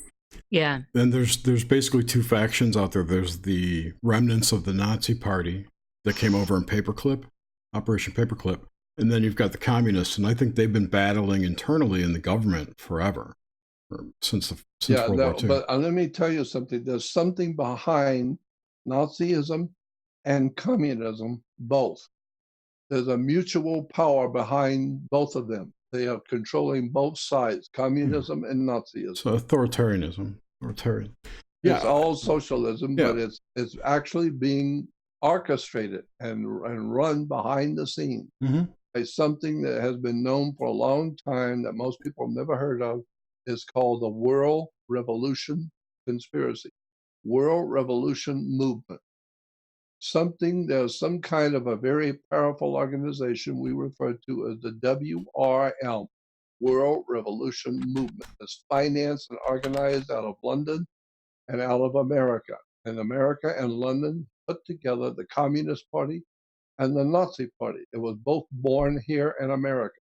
And the So the banks of Rothschilds, America right? financed both the communists and the Nazis. Were both financed by American bank, British bankers. There's a reason for the way this thing works. And most people are not sharp enough to pick it up and find out how this world is really being run behind the scenes by England and America. Both are financing, organizing, and directing Marxism, communism, and Nazism. Both are being financed, organized, and directed by England and America. But most people don't know that because they're too ignorant, ill-informed, and they haven't got the faintest idea because the government doesn't tell them anything. They're not taught anything in school. I'm from the old school. I used to do all the research and reading many, many years ago. And you can't can anymore tell you- because the books have all disappeared. Say it again? You really can't research like that anymore because you can't go to a library and read books like you used to. It's all been digitized by Google. Yeah, I used to. I did so bad in school. There were no students worse than me. I was the worst student in school. I was always in trouble. Why? Not because I was looking to make trouble, but because I was a radical thinker and I asked questions. Same for me. And like Albert Yeah, Einstein same asked for his teacher once, how come we got to come to school and we got to answer your question, but you don't have to answer my question? I'm smarter than you and you can't answer my question. Well, I got to answer your questions, but you can't answer our question. Right. And that's what I felt. I got questions that nobody's here got brings up to even ask and even thought about. And so I don't want to be in this school. This is not school. This is a prison. It's And so when I would indoctrination. get out of school, I would get on my bike and as fast as I could, I'd ride to my city library and sit there till it closed at night. My mom knew where I was. I'd go to the library every day and every evening on Saturdays and Sundays. I'd spend all my time at the library reading and studying, questioning everything and reading and researching everything so I at least would know what's going on. Even if nobody else gives a damn, at least I do. I care and I want to know. So So today I finally got what I wanted. I finally know because I wanted to know and now I got it. There you go. But now I wake up and find out that I'm living in a country and in a world today that nobody even knows what I'm talking about. Nobody. Let me ask a quick question for a listener here. Someone wanted to know if you had an estimate of the IQ of the Elohim and if they worshipped any God themselves. Yes, they don't worship gods. I have heard from people who are in the inside of the UFO phenomena and who have been talking to extraterrestrials, and they are sufficiently intelligent people with the background and the background of information that I think that they're telling me the best they can. And they say that when they talk to the extraterrestrials, they ask them, are you what we humans call God? And the extraterrestrials say, no, no, no, no, we're not God. We're just smarter than you are. We've been around a hell of a lot longer than you have. Your Earth has only been around so many thousands of years. Hell, we've been around for millions. We forgot all of your silly nonsense a long time ago. We're sufficiently educated in our understanding of the universe to make you look like a fool. But no, we're not God. We're not God. We're just smarter than you are. And so it looks like they realize that there's a higher power. They understand what we're saying by using the word God. They know what we're talking about. Or they don't know like we don't know. Yeah. It could be just a concept that we believe in. Well, I always say God is dog spelled backward. It is. So are they, Jordan, behind all of this, behind the governments and this socialist agenda? Yes. No doubt in my mind about that. Absolutely, yes. They are behind our whole world system of theology, military, banking, government, the way we operate as a social arrangement, dividing peoples into different countries and different races and different nationalities. I think the extraterrestrials are behind the whole world of mankind. And they are the ones who look like humans, but they're not human. They just look human. They're far smarter than you ever even suspected they are. And they're not what you think they are. They're not human. They are leading you into some kind of a destiny that you have no idea where you're being led into. So we just gobble it up because that's how ignorant we are. We gobble up the science. We gobble up the technology. We're going to use it ourselves. We're going to use it against our fellow man, never realizing, though, the stuff you're gobbling up from higher sources, those higher sources are not human. They're not from here. And they are misleading you and giving you knowledge and understanding and showing you technology, bringing you in, sucking you into a system. And you're so ignorant, you just go along with it. You don't question anything. And it's just as well you don't question, because if you do question, you're going to get the hell beat out of you like I have. You're going to suffer a fate worse than death if you start asking too many questions. Because So the this, extraterrestrials know how to deal with you. If you're going to ask questions, they're going to make you wish you'd never been born. absolutely, I'm with you on that. And this also would bring in the idea that there's really no difference between, say, some of these factions that seem in opposition, like the Jesuits and the Jews and all of that stuff. I will give you some clues that most people are not going to understand what I'm saying, but a word to the wise should be sufficient. I'll give you some clues. There is a connection that nobody has ever thought of, nobody has ever questioned, nobody's ever even thought to ask the question. But there is a very definite connection between the Jewish religion, the Jewish people, and Germany. There's a very definite ancient occult connection behind the scenes that you don't know anything about, that connects the German people in Germany with the Jewish religion and the Jewish people. Jews and Germans share a common ancestry, and it's really scary when you find out about it. That's all I'm going to tell you. That's the thing. If you want to do some research, look up the connection between Judaism as a religion and the German people, because the ideas and concepts are identical.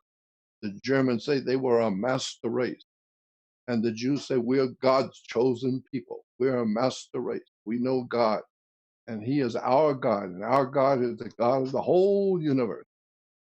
And we ignorant, ill-informed, we think, oh my goodness, Jews are worshipers of one God. No, it's the one you chose, Airhead, not the one God, because there is no one God. The earth is too big and religion's too big for one God. There's a lot of gods out there, a lot of stuff going on out there in space that you don't know anything about, but our government does. Space gods? Well, With space magic? that's the thing. How do we know that space is actually real, Jordan? I think that there is something to that question, because I believe that there is some kind of an occult, and the word occult simply means hidden. So if you put your hand in your pocket, by dictionary definition, your hand is now an occult hand. Why? Because it's hidden in your pocket. And so the word occult means hidden. So when I say occult, I mean something is hidden. And I think the world that we live in and the powers that be that governs our world are occult powers.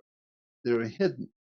The people who really run this planet, you have no idea in the world who they really are. You don't know anything about them. George Carlin said it best. It's a big club and you ain't in it. And you don't want to know who's running this world. You don't want to know how it really works. And see the thing that you could see if the gods would allow you to see it, that would frighten you to death if you were to see who's really behind the government you live under, and where it's really going and where it's really coming from. It's an Are incredible we story. food? Is it possible that we're some sort of life force feeding something higher on the food chain. Yep, I think so. And we are now being fed and led into a cyber world where our brains are being removed, so we don't need our brains anymore. Humans don't need to think. You just do what we tell you to do. And chase after your entertainment and your beer and your sex and chase the women and chase the men. Chase each other and go do what was natural. And so one day you'll find out who your masters really are, and they've been here a long time watching you. And they're manipulating us and bringing us as a human race. They are leading us into a new order of the world. It's on the back of the $1 bill, the pyramid with the all-seeing eye. I talked about that some 60 years ago. Right. But this is part of what I was interested in with the spider stuff and the analogy of us being basically batteries. I guess there's the matrix angle to that, but being food for these others. Yeah, I think so. I think that's what we are. I think we're food for them. I'm sure that the reptilians exist. I talked with David Icke when I brought him here. I brought David Icke to America back in 1992, 93. I brought David Icke to America. Nobody had ever heard of him here. I brought him here. I was working in San Diego. And I brought David Icke to America. I financed him to come over and stay with me. And then I got him to promote, I got other people to promote him, put him on radio, get him on the stage, send him around the world, pay him to travel and do his thing. I got his books published for him. I did that for Zachariah Sitchin. I did it for David Icke. I did it for all kinds of people you know. I've done a lot of stuff behind the scenes to promote different people behind the scenes that you would know of if I told you, but it's not important. I'm just making my point that I have known these people for a long time, and I am totally sure that there is something to what David Icke talks about the reptile aliens that are here. There's no doubt in my mind he's right. They are here. He's got I have a reason for saying that. I have a reason for saying that because I know something most people don't know. Which is what? That you've seen reptilians? I haven't seen them, but I've seen the evidence that they were here. Yeah, cool. David's new book, by the way, is called The Trigger. I don't know if you... Say that again? David Icke's newest book is called The Trigger. And it talks mainly about 9/11 and how that all came to be. And he dives deep into the Sabbatean Frankists, which he claims is basically what people call Luciferianism today. Yeah, so well, that, of course, in the Bible, Lucifer in the Bible is in the, you'll find out about Lucifer. And Lucifer is in both the book of Isaiah in the Old Testament, where we come across the word Lucifer, and in the book of Revelation. The last chapter in the book of Revelation is Revelation 22 and 16. You look in the book of Revelation, the last chapter of the Bible, and the last page, it says, Revelation 22:16 says, Jesus said, I am Lucifer. Now, most people can't handle that because they have no idea. They get all frightened to death. Jesus is Lucifer? What kind of a craziness is that? Well, it's crazy until you start studying the language and talking with the expert and looking at the etymology of the words and terms and concepts and what those words mean and how they came about and who first wrote those words. What did they mean in the ancient world? Then you begin to see how Jesus is Lucifer. Lucifer is not the devil. Satan is the devil. Lucifer is the bringer of light. And that's what Jesus said. He is the light of the world. Right. I bring in the light. He's also Prometheus, or the Promethean energy archetype, whatever you want to call it. That is exactly right. A Prometheus idea is man bringing light into the world. Prometheus. There's a whole world of knowledge that people just have never been told, and I'm tired of trying to explain it because it's so big, it's so deep, and I know it because I have spent 60 years reading it and studying it and talking to all the experts. I've sat with the rabbis for hours on end in Los Angeles at the Wiesenthal Center for Holocaust Studies. I've sat and talked with rabbis and rabbinical authorities and sat and talked with Masonic authorities, military. I have sat and talked with so many people, and that's the only thing I bring to the table. I'm not bringing to the table my brilliance because I'm so damn wonderful. I'm only telling you what I have learned from other people who are experts. And I have by chance happened to be in their company and learning things from them. And so I would say at the end of our program that if you want to understand some of the things I'm talking about, it's all on my website. Go to my website, which is Jordan Maxwell Show. Don't forget the word show, SHOW, because there are other websites out there on the web that do not belong to me, but are using my name. They use my name, but they don't belong to me. My website is jordanmaxwellshow.com. When you go on my website, Jordan Maxwell Show, you will see another website that's being advertised. It's called Jordan Maxwell Research Society. And so if you want to go on that, you have to click on Jordan Maxwell Research, and it will take you to where you have to join my research society. And on that research website, I have all of the video, audio, video, documents, pictures, white papers, research papers, all the stuff I highly recommend that you know, the people I recommend you know, the websites I recommend, all the research I've been doing over the years, I'm putting it all on my Research Society website.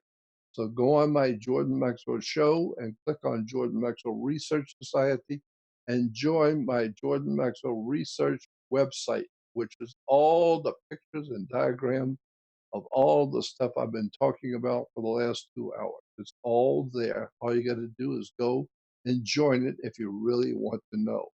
Most people don't want to know, but if you really want to know, go on my research website. Our listeners definitely want to know. And Jordan, I put the links to those, in the description. They'll also be in the show notes for the podcast. So everyone will have links. I want to thank you personally. You're so wonderful and have done such great work. As I said in the beginning, this was beyond a great honor, and I honor you. And I'm hoping that you get more accolades and more fruits of your labor come to you at this stage in your life. You're a sacred elder. Well, I appreciate it, and I thank you for it. I live by myself at 80 years old, by myself. I have no help. I need a secretary. I need somebody who can take control of my life because I'm just losing control every day at 80 years old. I have to do all the thinking, all the communication with producers of radio shows, TV, all that. It's just very, very difficult for me at this point in my life to do anything. And it just takes everything out of me trying to keep up with my life and what I'm doing and why I'm doing it, the way I'm doing it. Yeah. So you need a Girl Friday. Yeah, that's right. I need a consultary. I need a counselor. Somebody who is a secretary who can take care of my life and the work I do each day and keep it organized because I can't. I've just given up trying. It sounds like a good job for Suzanne. Say that again? No, it was a joke. We have a friend. I have a friend who would probably do a good job for you. It's not a joke, actually. It's not a joke, and it is a joke. Yeah, we know someone that would be perfect to help. Yeah, well, I wish I could find someone. Suzanne Potter. I'm living in the northern part of Arizona, in Flagstaff, Arizona, in the mountains, and I have my friends that I live with who've given me a place to live because I have no place to live. I would be sleeping under a bridge if it wasn't for my friends who have come and got me and brought me to northern Arizona and given me a room to live in, a life, and protected me. And I thank them for that. There's only so much they can do. Yeah. And Well, at so, least Just you think it have would have been a that. Roman bridge too that you'd slept under. yeah. Well, I do the best I can considering everything, and they do the best they can by giving me a room to live in. That's all I have is a little room that they let me live in. And my little office, which is actually the little office I'm in, is outside the house. It's a little tool shed that's made over into an office for me. Oh, that's nice. And so my friends have given me a room to live in, a house to live in, and a little tool shed that they made into an office. It's very comfortable. And it's wonderful. I appreciate the kindness of them doing all this for me. Well, you deserve it and much more. You definitely deserve to be well cared for your public service, or 60 years of public service. It's a horrible, horrible tragedy. 60 years of trying to educate people who don't want to hear you. Not Yes. interested in hear me. So many people don't want to hear me. They're not interested in the truth. They want to believe what they want to believe. They don't Yeah. want to believe what they don't want to believe. Well, that's the weird bias, and that's part of this cover-up that's gone on Oh, that yeah. you've helped expose. Yeah, you're right. But I can tell you some secrets about the human family I've discovered. Most people, not everyone, but most people want to eat what they want to eat. They don't want to eat what they don't want to eat. They want to wear what they wish to wear, not what they don't wish to wear. So if they've got money and they want to go eat, they will go where they want to go, not where you want them to go. Mhm. Not to the restaurant you like. They will go where they like to get the food they want.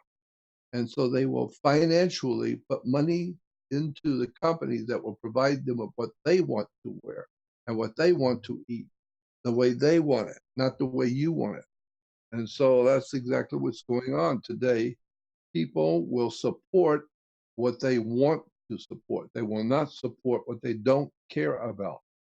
And most people don't care about the kind of stuff I talk about. So nobody is sending any donations to me.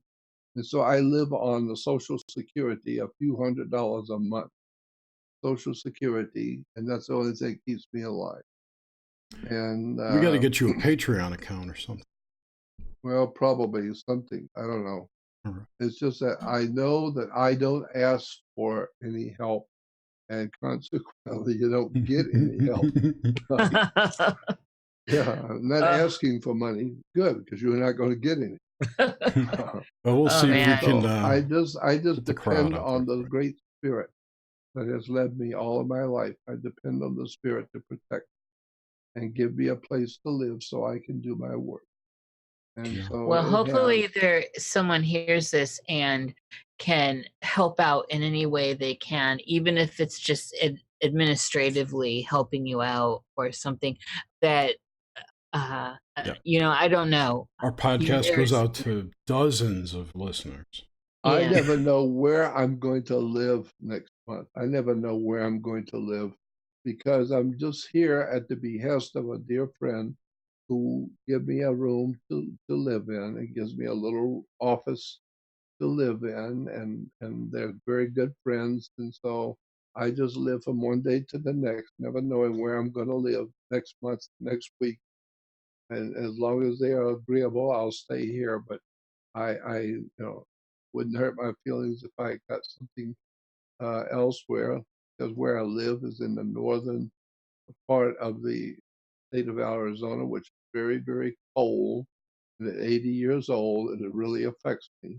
Yeah. But You should check out Georgia sometime. I appreciate being here, and they're wonderful friends, and I will be here, I guess, continually until they've had enough of me, and they'll let me know. Well, Jerry has a large house in Georgia. Whatever. I do. Anyway, on that note, we'd like to thank you again for coming on the show. It's been a great conversation. and a Oh, it's blast. quite all right. And I really appreciate you inviting me. Oh, I'm Always. thrilled that you finally got to make it on the show. We've been going back and forth for so long. It's great. Oh, I know. I know. Well, It's all good. we can always do it another time. We can always do it another time because I got so many different subjects we could talk about. We have another show that we do once a month, and maybe we'd have you back for that to talk about, like, you pick one topic and just go. I'll tell you what I'd like to do is that Hmm. if I ever came back, I'd like to do a subject on how your government really works, how the world you live in actually, in point of fact, works, not how you thought it worked, and show the people how the whole world really works. That's great. We'll do it next year, January, February. Probably so. I will definitely be in touch. So anyway, thank Okay. you. Everyone, Jordan's links are in the show notes. And thank you, Nish. Thank you, Jordan. And just remember my website, jordanmaxwellshow.com. Right. And join my research society, Jordan Maxwell Research Society.com, and go on my website and join, and you will see all the stuff I'm talking about. There's all the proof, pictures, diagrams, white papers, research papers, everything I recommend is called recommended materials. I got all the materials I highly recommend you get and know about. And the people I think are magnificently important people, I put them on my website too, so you'll know who they are. And you can go on their name and click on their picture, and it takes you to their lectures and their website. And I'm doing the best I can do to educate, most I can do. All right. All right, great. Be sure to tune in next week. We have Leo Zagami coming on next week. Should be Oh, yeah. pretty I good. was on with him. I was on his show. Yeah, he's an interesting dude. So anyway, thank you so much, everyone. Have a good night, and we'll see you next week.